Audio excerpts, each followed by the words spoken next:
Hey. This is chapter 10. Can you remember? Chapter 9 ended with whoop, stomach twist, brain jump, and then 9 was being pulled down the plug hole. And we said, make a prediction. Do you think she's going to end up like our houses, our plug holes, the water drains out of the house and away from the building? Is 9 going to be dragged away from the house? Is she going to be dragged to another part of the house? There might be more than one toilet in the house, so the plumber might take her somewhere else. Did you have a prediction?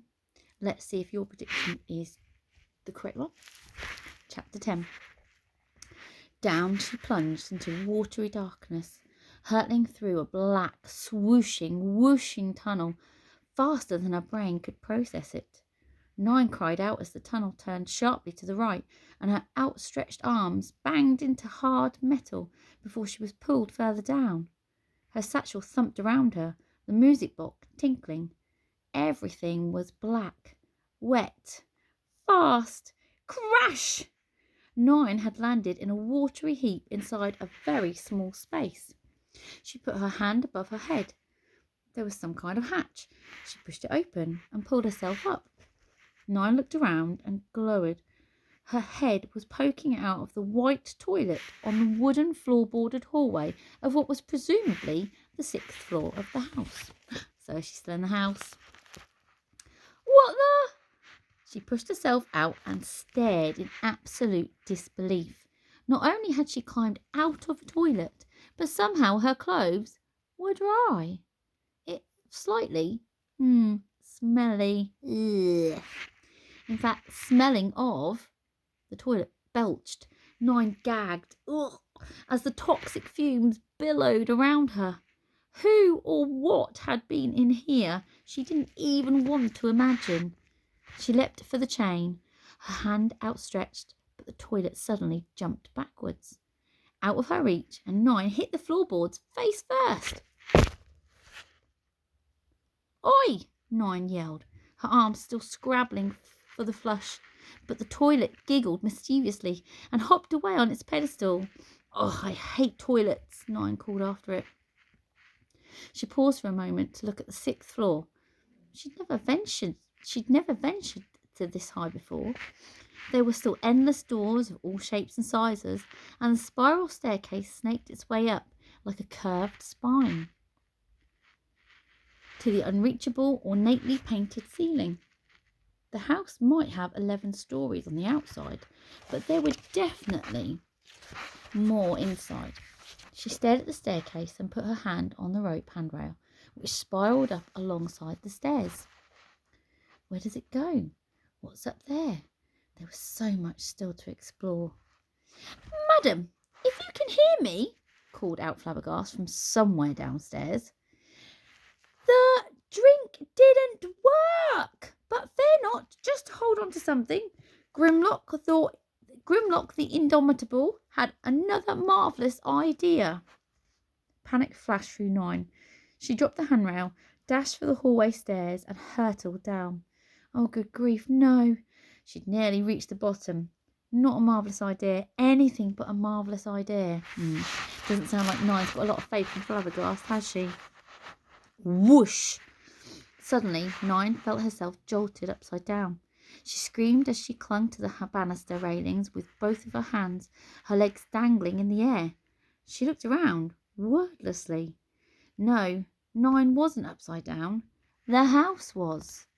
9 tumbled to the hallway ceiling, staring in amazement at all the furniture which hadn't moved, but stayed fitted to the floor. But the floor had become the ceiling. From what was now probably the kitchen ceiling, a probably upside-down hat stand whistled cheerily. What now? Bellowed 9. Spoon hurtled into view at the bottom of the stairs. Or was it the top? Ah, the lads tried turning the blessed house upside down. Yes, I gathered that, said 9, wondering how exactly she was going to climb up or down the stairs to get to the bottom. Or was it the top? Ah. And why on earth is the trophy cabinet and everything still stuck to the carpet? The spoon raised a bushy eyebrow. You've You've not landed in his house before, have you, lass? Everything needs to be stuck to the carpet. 9 let go of the banister and dropped to the hallway ceiling. Whoosh! The house turned round the right way again, and 9 and Spoon tumbled to the plum carpet in the hallway, landing at the foot of the stairs. Will you stop doing that? Cried 9, as Flabbergast burst out of his study door in a stumbling, fumbling blur of indigo. Clearly nothing is working, he said weakly, still holding magical houses and how to tame them. Clearly, said Spoon and 9, both glaring at the wizard. But fear not, for Grimlock the Indomitable. Really, more marvellous ideas, said 9. The book suggests having a house of fright. Ah, I'll give you a fright, grumbled Spoon. And, continued the wizard, continued the wizard in an over-loud voice, I've consulted my maps. According to my calculations, there's a world coming up which has a rather unfavourable reputation. Flabbergast cleared his throat. If I can land the house there, it might just do the trick. What kind of unfavourable reputation? Said 9, folding her arms. Flabbergast squirmed a little.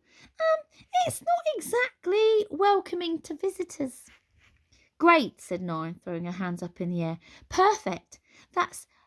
This can only end well then, can't it? As long as we stay in the house, madam, we will be perfectly safe. Now, he continued, the house hasn't landed here for 3 years, and I'm not entirely sure if it will be happy about it, especially with a nasty bout of whoop. A large puff of pink smoke stood where Flabbergast had once been. 9 and Spoon looked at each other, then at the puff of pink smoke as it faded into nothing. Ah, definitely an improvement, muttered Spoon. Oh, out of the way, said Flabbergast from the staircase behind him. He barged between 9 and Spoon, straightening his hat. Then he stopped, because there was a rumbling, a sickening, an unsettling rumbling, getting steadily louder and louder. The trophies in the trophy cabinet rattled and chinked. Flabbergast squeaked. I do believe the house is getting a little bit cross now. Oh, really? Said 9 with her hands on her hips. Can't think why. You've only flooded it and turned it upside down, and while flying it through the most perilous place in the universe when it's not even flown for 3 years, and now you're about to land it somewhere with an unfavourable reputation to scare the living daylights out of it. Really, Flabbergast, is it really getting a little bit cross now? Flabbergast twisted his mouth doubtfully, then pointed a finger up in the air and waggled it. We shall persevere. Brace yourselves, everybody. He darted into his study, and 9 sighed very loudly. For a brief moment, she could guess how Mr. Downs had felt. Flabbergast slammed the study door. 9 watched as it melted away, leaving in its place a black oblong, speckled with a multitude of sparkling dots, connected by slowly twisting silvery lines. Is that a map? Breathed 9, staring in amazement. All these worlds? Never mind that. Never mind that now, said Spoon. You think hopping in and out the worlds is bad? Wait till the house actually lands. Good luck, lass. Then he sprinted off towards the kitchen. The house began shuddering and juddering, and 9 sat down in the bottom of the stairs and clung to the banister for dear life. Lady, came a desperate troll voice. Eric lolloped up the hallway, lurching left and right as the house shook violently. Lady, a look of relief briefly came over his face. House land, whimpered Eric. Not like. 9 tried to reply, but she couldn't. It was a strange feeling, like her brain was being sucked down through her body and out through her feet. She felt sick, and then she felt dizzy. Everything was moving way too fast, hurtling in one direction she didn't understand. but which was quite possibly down at a ridiculously fast pace. Her eyes couldn't focus. She felt Eric's rough and bark-like arms wrap around her like a shield. There was whispering from her satchel, secret words from a precious little music box. Then, thud! Nine's teeth rattled inside her head, and her bones jiggled inside her body. She lost her grip on the end of the banister, and she and Eric tumbled into the hallway carpet. Suddenly the front door flew open. There was a deafening roar as the most forceful, enraged gusts of wind came from everywhere. Flabbergast's study door burst open, slamming against the wall. The wind swept him up out of his study, sending him floating and flailing towards the front door. It whooshed down the stairs, carrying a thrashing, sword-waving Spoon, who was trying desperately to keep his kilt in place and keep his dignity. The wind hit Nine and Eric, sweeping them up like leaves in a hurricane. Nine couldn't breathe. She couldn't move. "Cloak!" wailed Flabbergast as he tumbled in the air, almost at the front door. He stretched out his hand towards the umbrella stand. A bright blue arm shot up out of the stand, holding an indigo star-speckled cloak aloft. Flabbergast snatched it as he passed, and out the door they all hurtled, landing outside in a floppy tumble of wizard, cloak, troll, duster, Spoon, kilt girl, and satchel. Nine looked up at the house. Right in their faces, the front door slammed decisively, and all was very silent. So the house is not very happy.